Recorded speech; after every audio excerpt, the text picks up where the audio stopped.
രോമാഞ്ചം എന്ന super hit ചിത്രത്തിനു ശേഷം ജിത്തു മാധവന് അണിയിച്ചൊരുക്കുന്ന ചിത്രമാണ് ആവേശം. ചിത്രത്തിൽ ഫഹദ് ഫാസിലാണ് പ്രധാന വേഷത്തിൽ എത്തുന്നത്.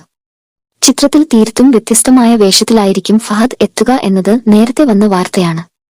ഇപ്പോഴത്തെ ചിത്രത്തിന്റെ ഫസ്റ്റ് ലുക്കിനൊപ്പം റിലീസ് തീയതിയും പ്രഖ്യാപിച്ചിരിക്കുകയാണ് അണിയറക്കാർ. 2024 വിഷു റിലീസ് ആയിട്ടായിരിക്കും ചിത്രം റിലീസാകുക. 2024 ഏപ്രിൽ 11 ചിത്രം തിയേറ്ററുകളിൽ എത്തും. ഫഹദിനെ ഒരു വലിയ ജനക്കൂട്ടം ആകാശത്തേക്ക് ഉയർത്തുന്നതാണ് ചിത്രത്തിന്റെ ഫസ്റ്റ് ലുക്ക്. ഫഹദ് ഫാസിൽ തന്നെയാണ് ഫസ്റ്റ് ലുക്ക് പുറത്തുവിട്ടത്. നേരത്തെ ചിത്രത്തിലെ ചില ചിത്രീകരണ ചിത്രങ്ങൾ വൈറലായിരുന്നു. ഒരു ഗുണ്ടപടയ്ക്കൊപ്പം നിൽക്കുന്ന ഫഹദിനെയാണ് സോഷ്യൽ മീഡിയയിൽ ലീക്കായി പിന്നീട് വൈറലായ ചിത്രത്തിൽ കാണുന്നത്. കട്ടിമീശയും കറുപ്പ് വസ്ത്രവുമണിഞ്ഞുള്ള ഫഹദിന്റെ ഗെറ്റപ്പ് എന്തായാലും പുതുമയാണ് എന്നാണ് സിനിമ വൃത്തങ്ങളിലെ ചർച്ച. രോമാഞ്ചത്തിലൂടെ ശ്രദ്ധേയനായ സജിനെയും ഈ ചിത്രത്തിൽ കാണാം. ചിത്രം നിർമ്മിക്കുന്നത് അൻവർ റഷീദാണ്. ബംഗളൂരുവിലെ ഒരു കോളേജിന്റെ പശ്ചാത്തലത്തിൽ പറയുന്ന വളരെ വ്യത്യസ്തമായ ഒരു ക്യാമ്പസ് ചിത്രമാണ് ഇതെന്നാണ് വിവരം.